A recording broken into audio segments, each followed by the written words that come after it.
Whitecross. Can you hear me, Matt? I shall keep going. Can you hear me? Yes. I actually hear you. Oh no. Let's see if I can fix this. I'd really like you to be able to hear me, so let's see if we can get this fixed. I'm just going to check with our techie team to see if they can hear me too. And see if we can get this sorted quickly. Mark, how are we doing? Can you hear me now? Yeah, I can't hear you now, Matt. What did we press? Two media professionals saying we can't hear one another. What are we like? Mark, save us.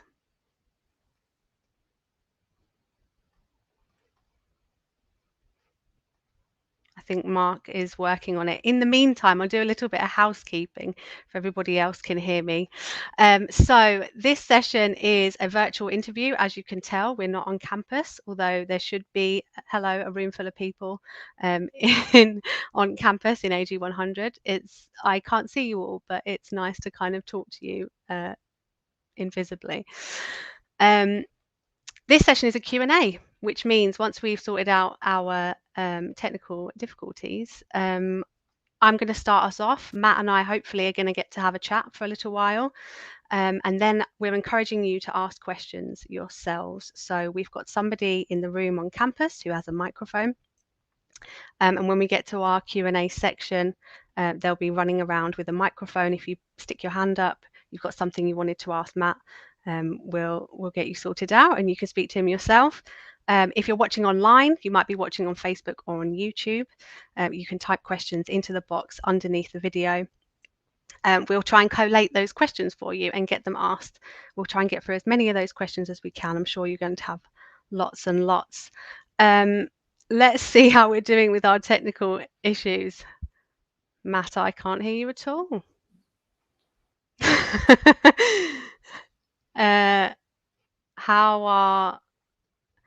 How are we going to do this, Mark? Hello. Yes, I can hear you now. Can you hear me too? Magic. Well done. Well done, everybody. All right, we made it. So we've broken the ice. I'm good, thanks. How are you? I'm very good, thank you. Technology aside. Cool. I know. And I'm not supposed to be technologically joining today either. I'm supposed to be there in the room. So it's not the first bump in the road, but we got over them all and we're here. Nice to meet you. It's lovely to meet you too. I've been re-watching your films over the last week, so I'm really excited to talk to you.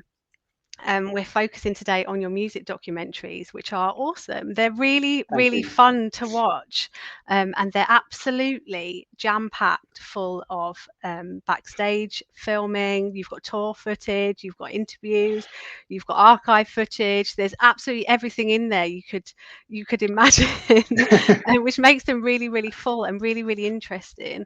Are they as fun to make as they are to watch? Yeah, I mean, I grew up loving music. I grew up loving bands and being obsessed with films. So music documentaries is a really happy marriage of the two.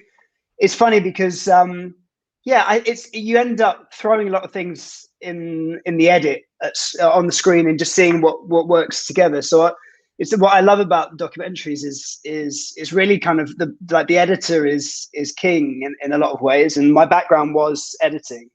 So you can go in with a plan, but then the plan evolves as you go along, and it's not scary. When I've been doing dramas, you tend to have a plan from the beginning.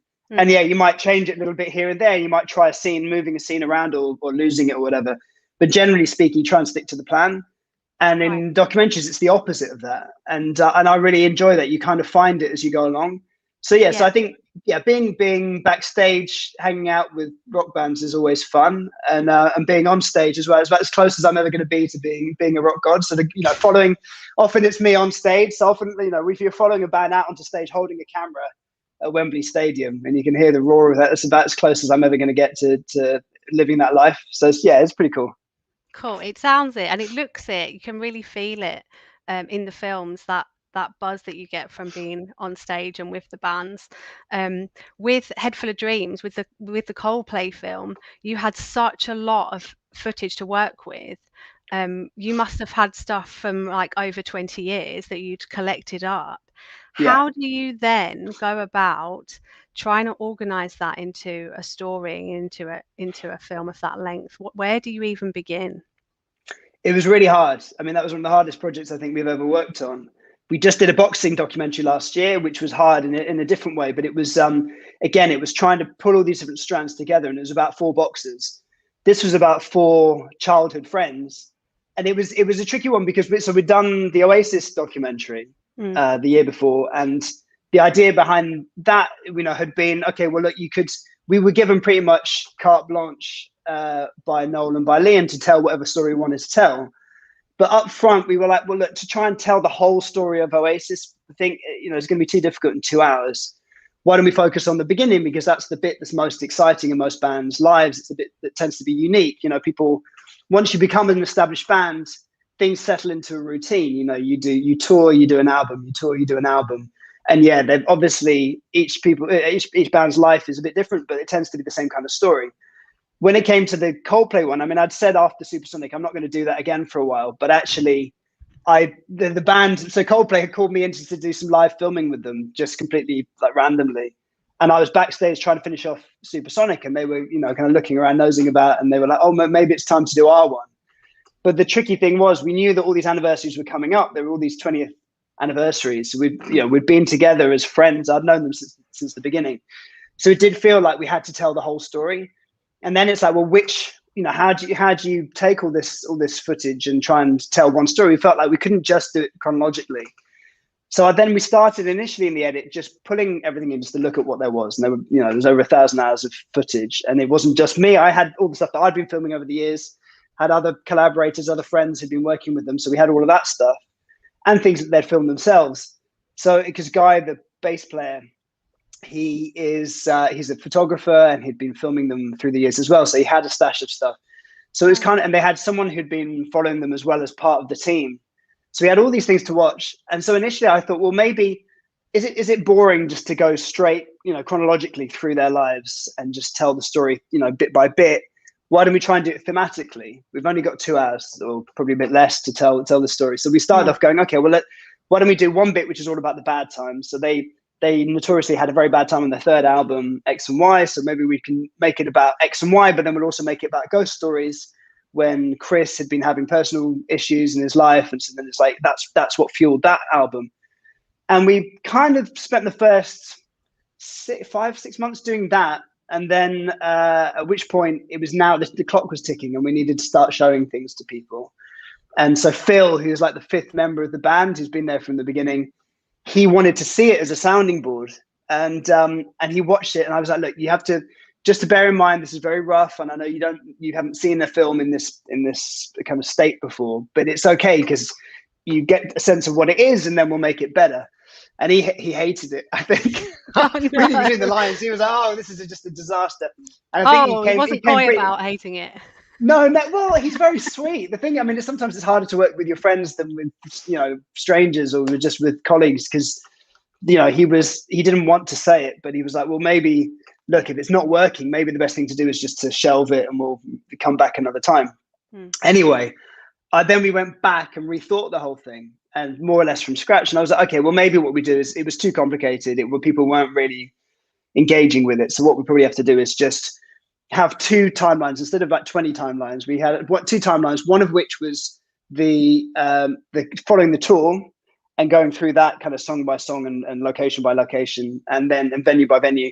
And then the other thing is their lives together, and we would hop back and forth. And at least that felt like you could get your head around it in 2 hours. I think I was trying to be too clever.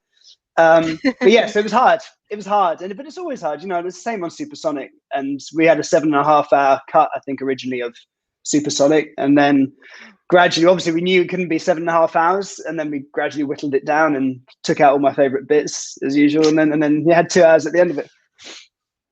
I mean, it sounds complicated. It sounds like God, it sounds almost like it could be a little bit overwhelming sometimes. Do you ever get to I mean, you've touched on this already, but do you ever get to a point when you're structuring everything and maybe like re-editing everything where you feel a bit stuck and you're not really sure, like where to move or like what to move or what to get rid of? Like, what do you do when you get to that moment? Because you obviously managed to go from, like 20 different strands into 2 strands. So, how do you make that decision in that moment? Because it's a huge decision, isn't it? Yeah, it's difficult. I mean, I think, well, I would say that, it's just from mostly through experience and by surrounding yourself with good people. So the lovely thing about film, what I love most about film and TV is that it's a collaboration. So, I think there's lots of clever people around who can be there as sounding boards and support and work as part of a team.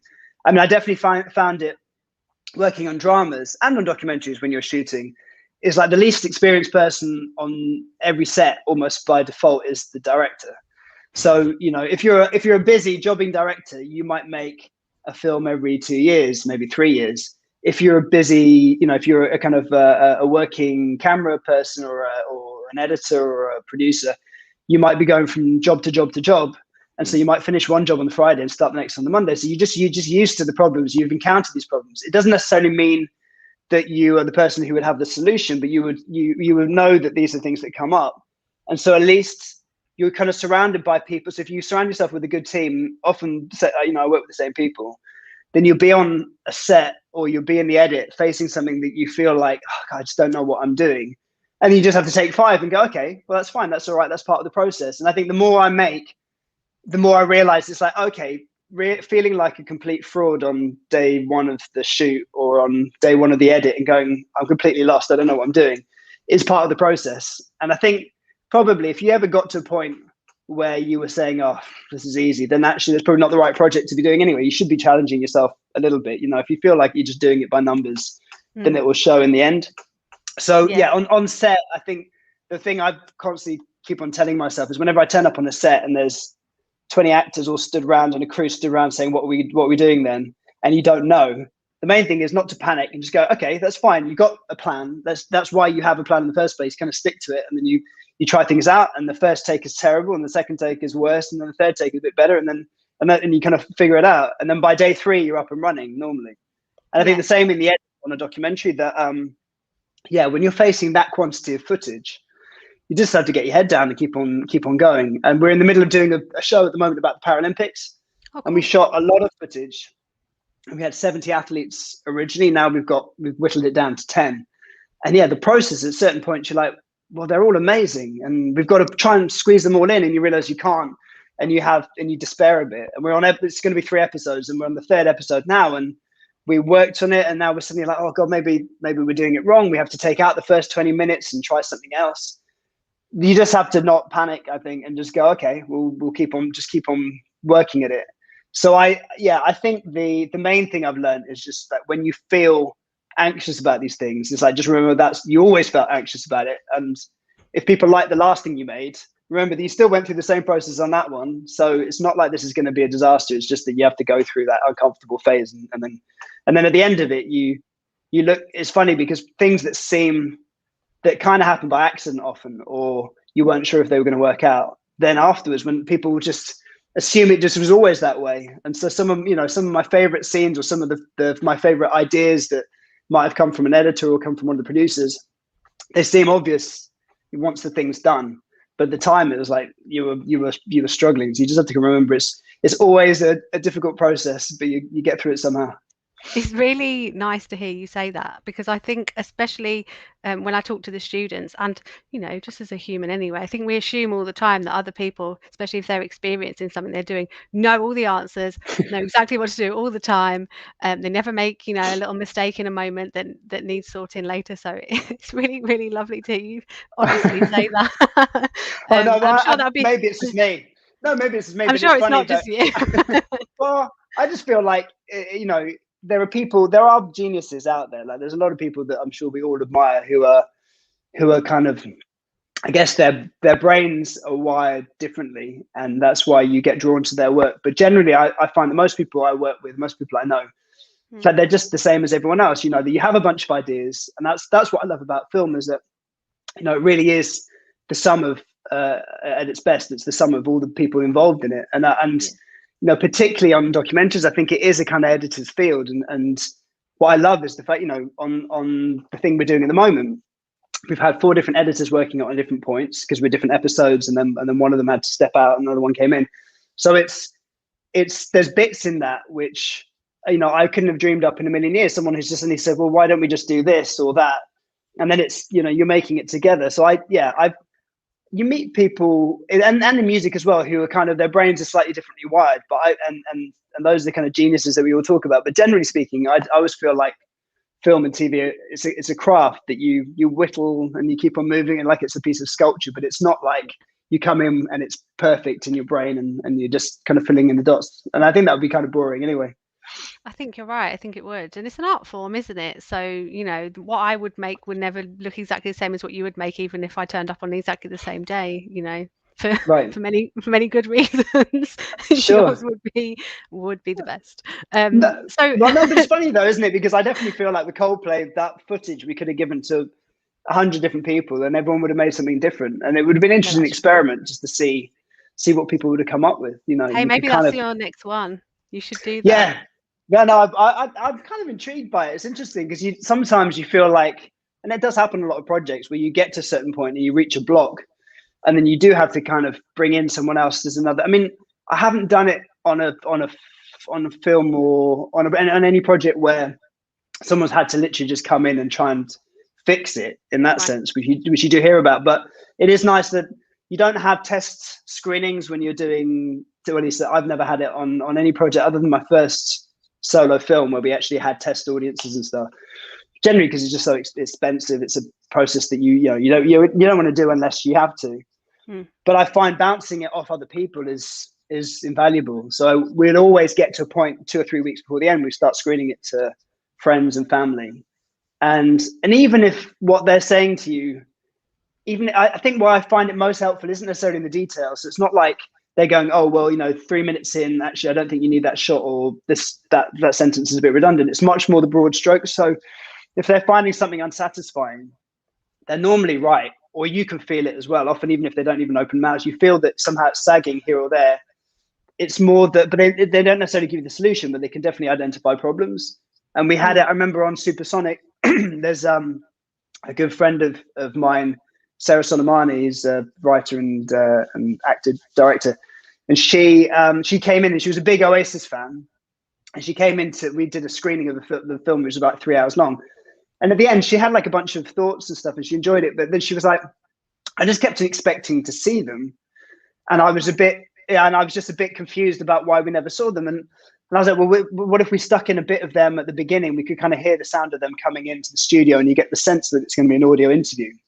And she's like, yeah, something like that might help. So I think it was quite near the end. And so I just literally in about 3 seconds cut together something as an attempt just to say, well, what if you hear the mic being tested and someone asking for a cup of coffee or whatever? So we put in all that, and then somehow it just seemed to click, and then people relax and we go, okay, we understand what the kind of the process is, and what there's a kind of agreement between you and the audience up front.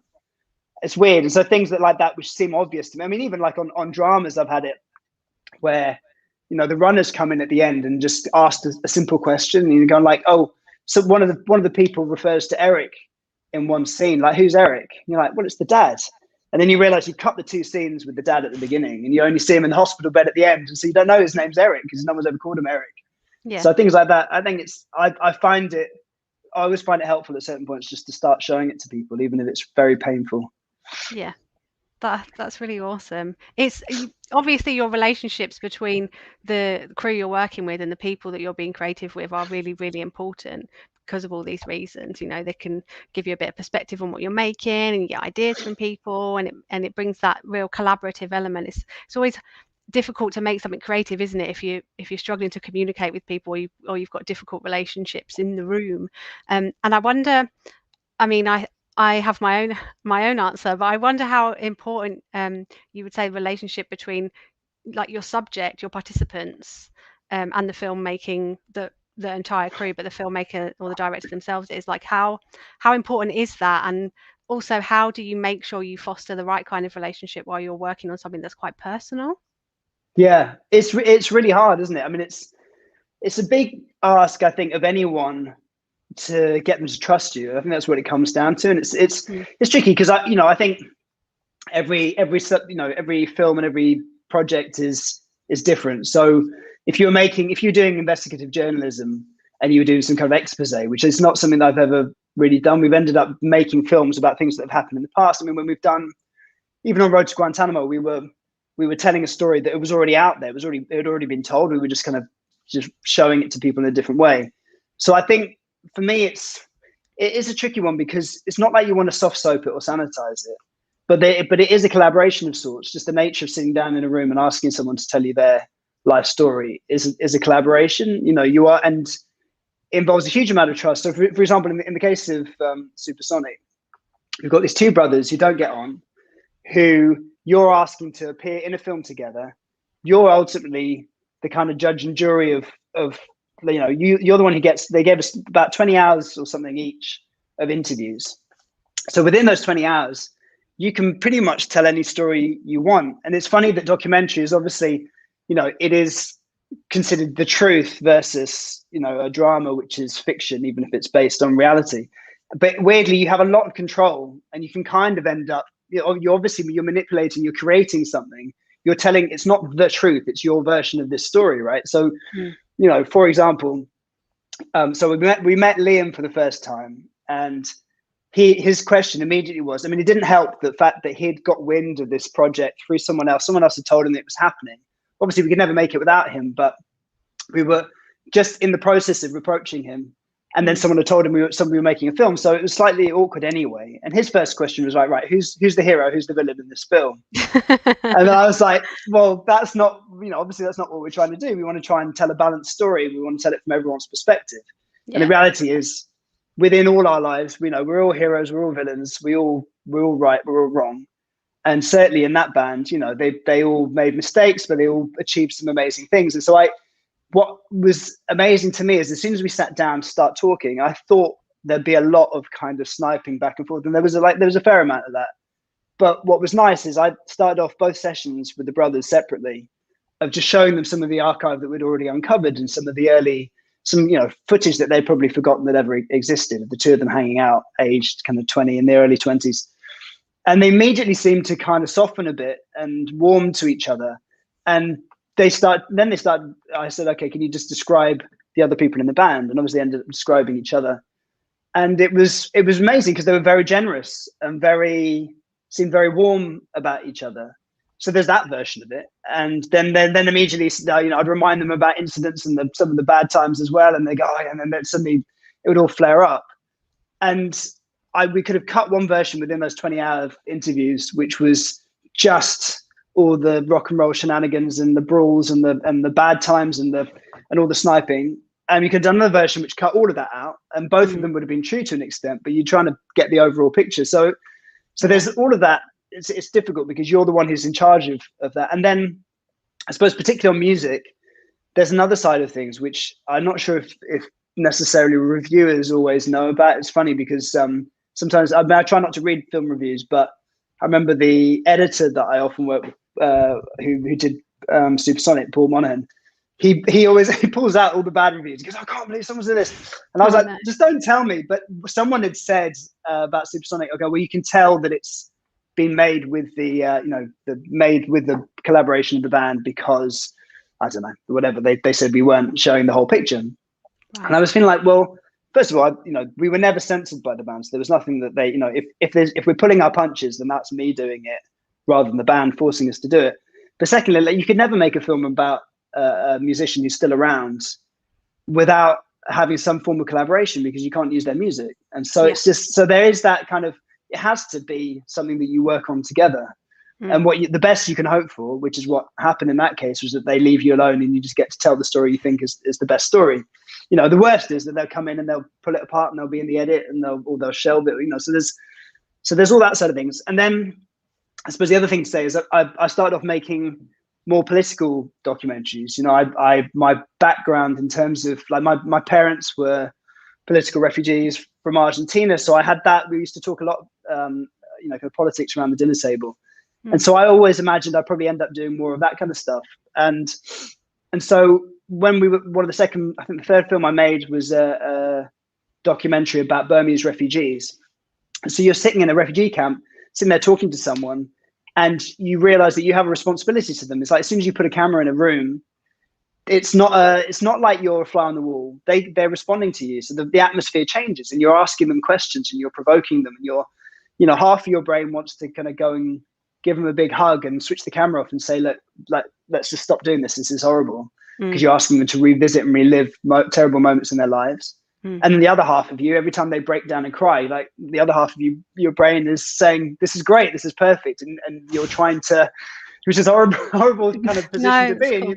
But you know what I mean? You need to kind of, you're thinking, well, what's best? I suppose the way you justify it is you're saying you're trying to make a film that tells their story, and you need them to kind of tell it in the best way possible and try and talk about it honestly. But it is difficult because at least when you're in a room with actors, you're like, okay, we're going to do a difficult scene here, and it could be a violent scene, or it could be whatever it is. But at least going into it, this is what the deal is. Whereas with real people, it's real. So it's a tricky one. There's a kind of unwritten contract. I guess it's the same with journalists, just, kind of print journalists going into a room. You're talking to someone and you're affecting their life by being there, by asking them questions, by dredging up the past. And then you're presenting that story as best as you can to the outside world. And it's only a bit of their story, really. It's your version of their story. So it's difficult. There's an element of trust and responsibility there. And you just, you try and do the best job you can, but it's hard, I think. It's a very kind way to work, though. It's a very gentle handling of people and their stories, which is the hopefully the way you'd hope everybody would work, and is the best way to do it. And I think you show that care even when you're talking about music. I think it could be easy to say, well, this film's about music, but actually no, it's not. You're looking at these people as human beings, and I can see in your work that you really do handle people gently and respectfully. It's a really cool way to look at stuff. That's really lovely of you to say. I thank you. I mean, it's difficult because I think you go in. So we do this Paralympics thing we're doing at the moment. It was a very odd situation because exactly like you say, you have a duty of care to the people that you're working with. I mean, when I've worked with child actors, for example, or like when you're dealing with, you're working with refugees coming from another country where they've dealt with things that are kind of unspeakable horrors. And then you're trying to tell their story, but you're also trying to make something which works on its own terms, and that has kind of, you're trying to shape it and trying to tell their story honestly. But it's difficult because there's a back and forth.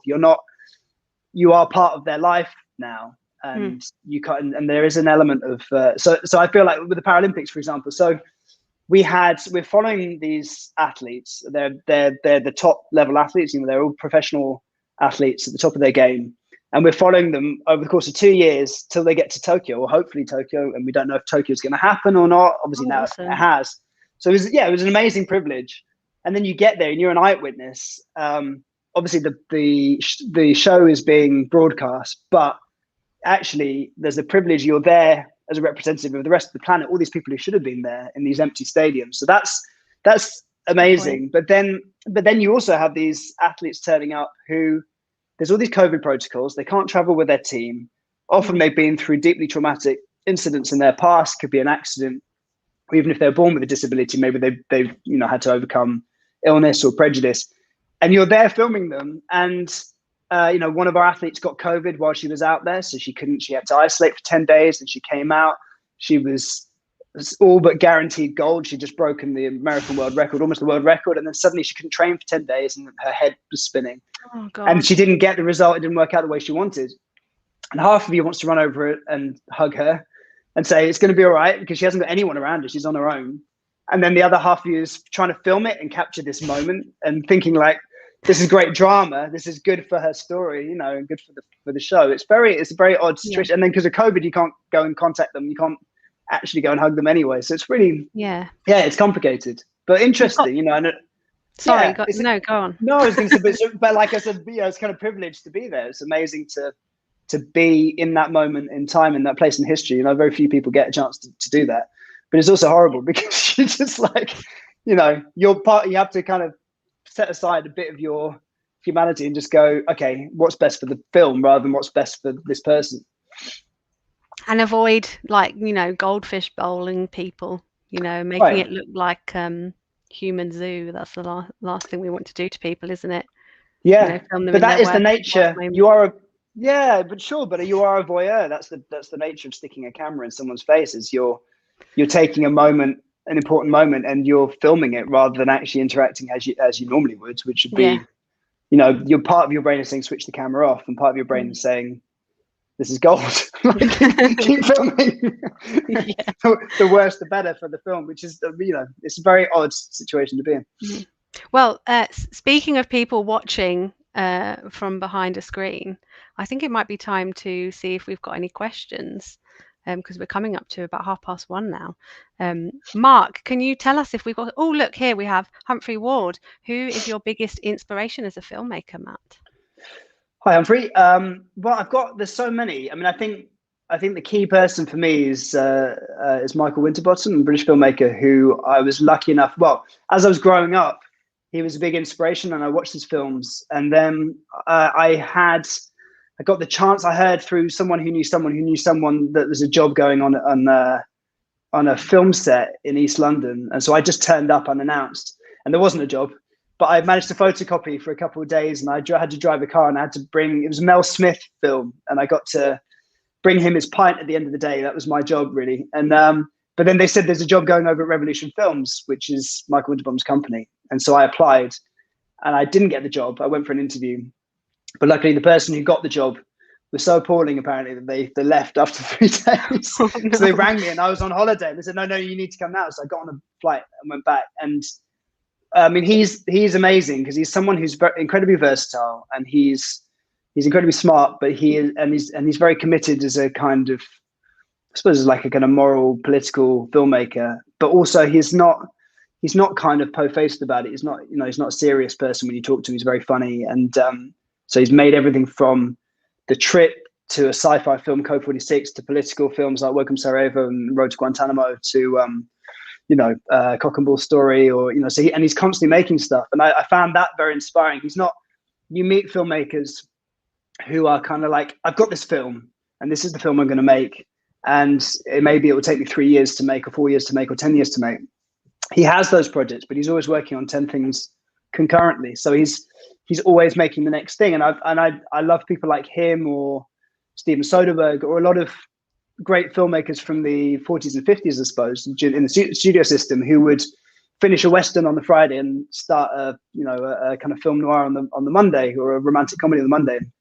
There's something about that versatility which really appealed to me. So you try to not to get pigeonholed, and it's hard because after Supersonic, I'd ended up doing more music stuff just because I'd been making music videos, and people come to you and think, well, if you did that, then you should do the same thing again. And It's difficult because you get a lot of very tempting offers, and but I'm trying to make each project a little bit different. I've got quite a young family, so I try and the documentaries are allowing me to be with them more than dramas, but I think I'm getting ready to go back to dramas at some point. Well, that sounds exciting. Oh, we have another. Shalom Wilson, what was it like working with people as problematic as the Gallagher brothers? That's a way to describe them, isn't it? How was it to remain almost do you mean, equal to their presumably different sides of the story? We've talked about this a little bit already, haven't we? Yeah, right. I mean, they love Supersonic as well. Thank you. It's a tricky balance, and I think the thing for me was, what I love about documentaries, I mean, you can do this in dramas as well, but what I love about documentaries is you can kind of have your cake and eat it. So on the boxing thing we just did last year, which I think is out at the end of the year in the UK, it was great because, I personally, I don't really follow boxing. I've seen some, big fights, and I like everyone else, I've watched a lot of documentaries about Ali and so on, but I didn't really know much about this period in the 80s. It was kind of sandwiched between Ali and then Tyson. There was these middleweights, and so I went into that project, for example, saying, look, I don't really know how I feel about boxing. Yes, the athleticism, yes, the storylines are amazing, but it's incredibly damaging. But what was great with the financials on that one, Showtime, they were like, yeah, fine, yeah, of course, we'll use this to explore all those things. So we start off with a quote saying, as much as I love boxing, I hate it, and as much as I hate boxing, I love it, from Bud Schulberg. And similarly with the Gallagher brothers, you can kind of have your cake and eat it, in that Liam says something, and then Noel can say the direct opposite thing, and you kind of leave people to make up their own minds. And the reality is, they're, like we were saying before, they're both kind of right and they're both wrong. When it comes to a band, it's about the music, as Noel says, it's about the music. The music is the music, but it isn't just about the music. It's more than that. Otherwise, there's plenty of good bands with great tunes who never made it. But it's about the rock and roll side of things as well, which is Liam's thing. And so I think in many of those cases, they're just young brothers who had all this sibling rivalry. And yeah, you can see it from both points of view. On the one hand, Noel's like, look, we have the opportunity to take over the world, and you're screwing it up by, going out on benders and taking too many drugs. And Liam's thing is like, look, this isn't a monastery. We're out there to have a good time. And I think, they're both right and they're both wrong. So yeah, so hopefully you can, what I've really enjoyed is you can kind of tell both points of view, and rather than saying, well, this is the truth, because you're never going to really zero in on the truth. I know we've got to another question, but I think what really struck me between, dealing with this almost feud in that film was their mother as well. Right. She was Peggy, a really good kind of vessel to she's amazing. Made you want to love them both equally like she does. That's how she made me feel. Yeah, no, I agree. And it's funny because in the long cut, it was all chronological. So we started before they were born, and there was a whole kind of 20-minute section just on Peggy, because we got the chance to spend an afternoon with her and interview her in her house. And she's incredible. I mean, she grew up with this massive family. They all slept in the same bed. They had like 2 pairs of Wellington boots between 10 of them or something. So they take it in turns to wear the boots on the way to school in Ireland. I mean, it's unbelievable. And so it's very nice that Simon, who was one of the producers who knew the band and designed the album covers, he knows them all, and he's just released a book of transcripts of the 7.5 hour cut. Wow. And I think it has all of Peggy's, or a lot of Peggy's interviews in it, because she deserves a film in her own right. But yeah, I agree. I mean, I hope one day they kind of set their differences aside, at least for her, because it feels like, a lot of this stuff is just personality. And actually, if you can get beyond it, there's something that's worth preserving, rather than all the angst and all the nonsense. Yeah. Right. Sorry, I stole someone's question moment there, and I need to give them it back. Is there a question from Shauna Taylor? There we go. So in regards to filming hard subjects, how does it affect your mental health? That's a great question. That's a good question. I'm trying to think now.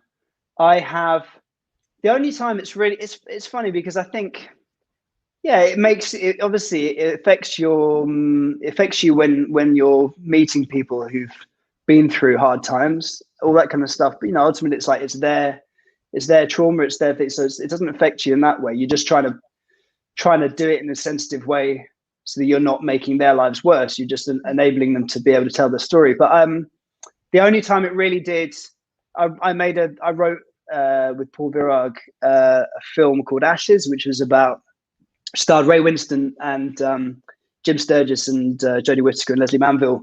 And it was really written about my dad, who had Alzheimer's, who died of Alzheimer's a few years before. And so that was difficult, not so much when we were filming it. It was just weirdly the process of kind of writing it and trying to get it right, and then also just financing it. And it was it's not the easiest subject matter to make, because it was a kind of quite a bleak road movie about a man dying of Alzheimer's. So that was the process. It was kind of trying to get it right, and trying to feel like if we didn't get to make it, then I would somehow be letting him down. I think that I found that very difficult.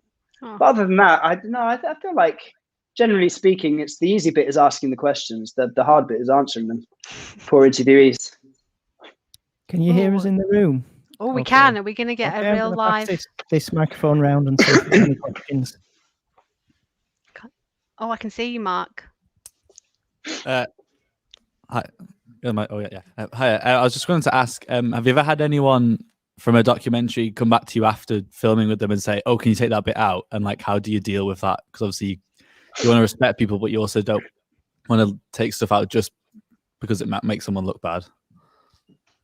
Yeah, it's a good question. I mean, we've never given anyone the ability to change anything, but we always try and create a dialogue, so you can go back, and because often I think that it's their lives, so they should be able to you should be able to at least feed back to you what they think is right and wrong. I'm trying to think now. So on Supersonic, we had a slightly complicated process in that we were going to screen the film for them up to 3 times separately, the brothers, and they could give us notes, but that we didn't have to follow them. That was the agreement from the beginning.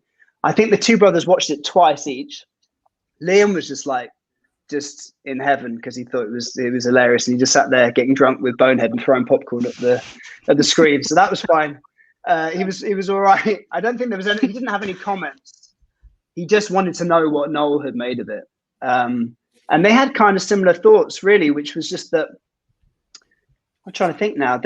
Noel's thing was like big picture, like what did it all mean? And he'd answered very eloquently some questions that I'd given him about, what's the feeling behind, what's the legacy? What did it all mean in the end when they're on stage in Nebworth? And I'd put all that in, and then at the last minute, just because of timing, I just cut it all out, because my feeling was like, well, it's great, but it's not part of the kind of day by day sequential story, so maybe you won't miss it if you didn't know it existed. But actually, I think he was right. So he just said at the end of the first screening, he was like, but I told you all that stuff about, what it meant to be up there, and what it meant for the audience to be connecting with us, and you didn't put any of it in. So I just went back and stuck it back in and tried it out, and then I just ended up losing something else, and that was fine. His other thought was like, he'd opened up his contacts book to us and said, look, like here's Bono's number, here's Johnny Depp, here's Johnny Marr, all these other people who were part of our lives. You should go and talk to them. And some of them we did. We talked to Johnny Marr, and we'd set up the interview with Johnny Depp, and we had a few other people lined up. And then in the end, I kind of felt like, well, given that it's too long anyway, and also we had this idea from the beginning, it should really be told from inside the tour bus. It should be the people who are directly in the band or like exactly connected. I mean, Johnny Marr was a mentor of sorts to Noel.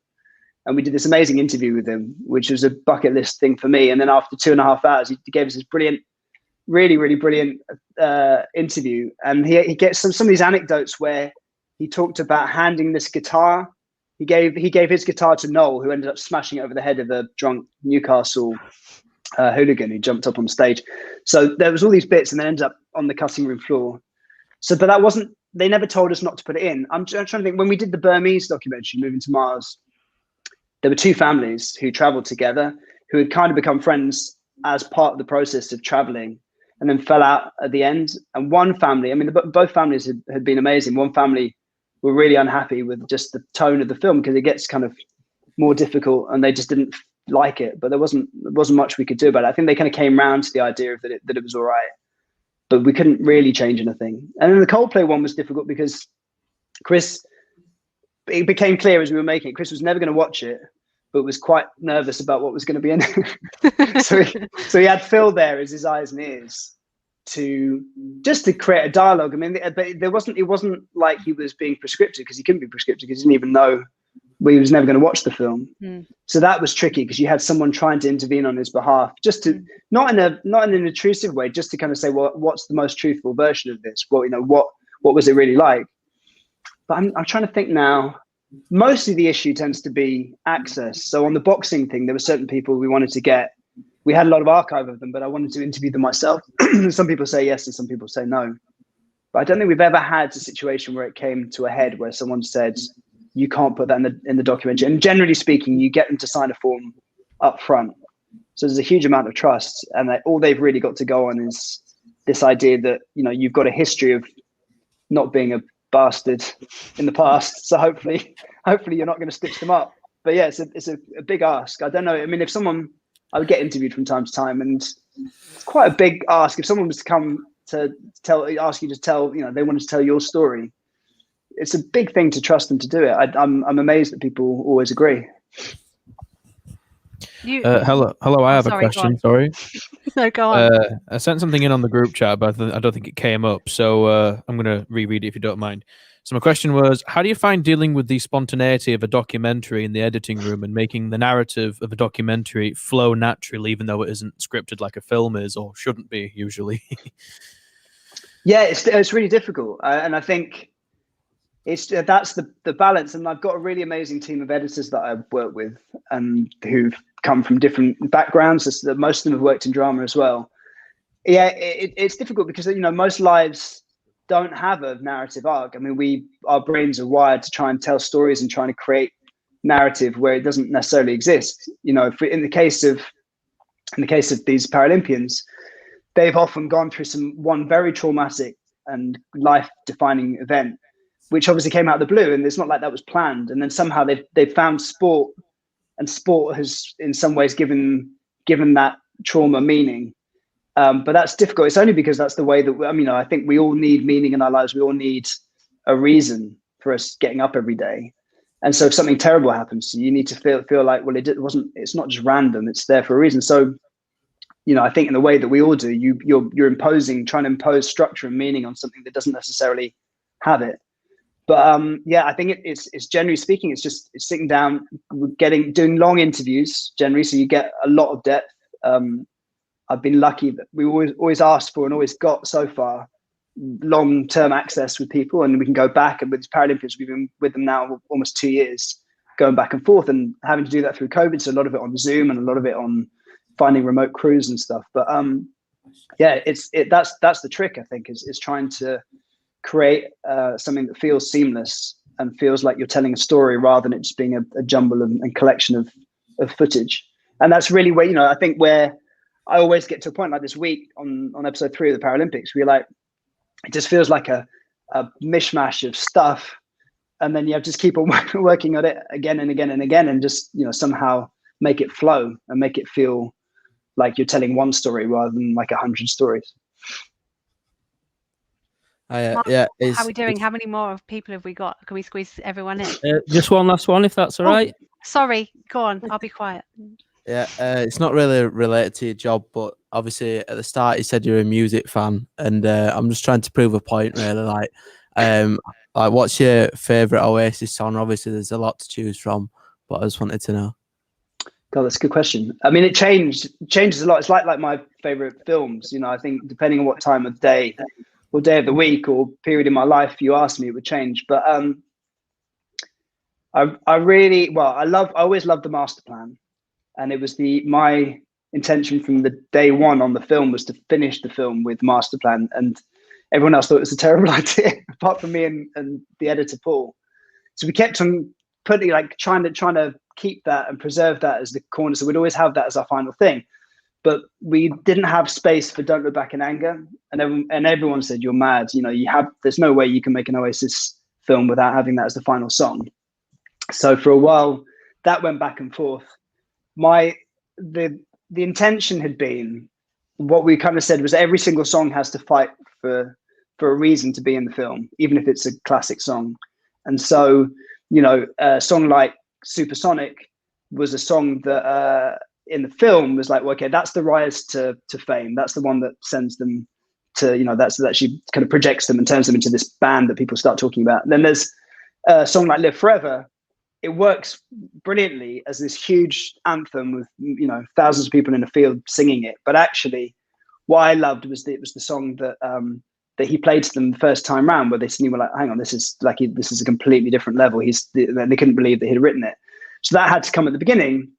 Then with some of the other ones, it was tricky. And so we had to cut a certain stage where we didn't have Champagne Supernova was always in there, but we didn't have Wonderwall and we didn't have Don't Look Back in Anger. And Asif Kapadia, who was one of the execs, came in, and at the end he was like, am I going mad, or did you not put in their 2 biggest songs? And I was like, well, we don't have any space. They don't really make sense.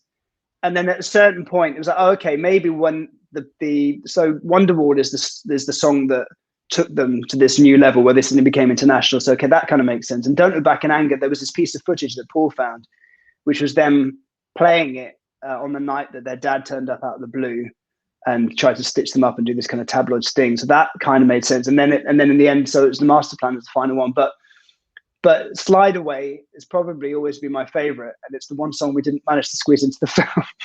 So again, I think often there's a weird process that happens where my favorite scene in a film or my favorite song in a film is the one that ends up on the cutting room floor, and I don't quite know why that is, other than I think if there's one scene which is kind of on the nose about what the film means and was the reason why you made the film, then maybe the rest of if you take it out, then the kind of DNA of that scene is still in the rest of the film, and some of it survives.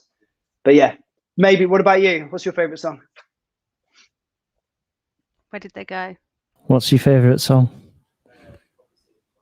Supersonic. There you are.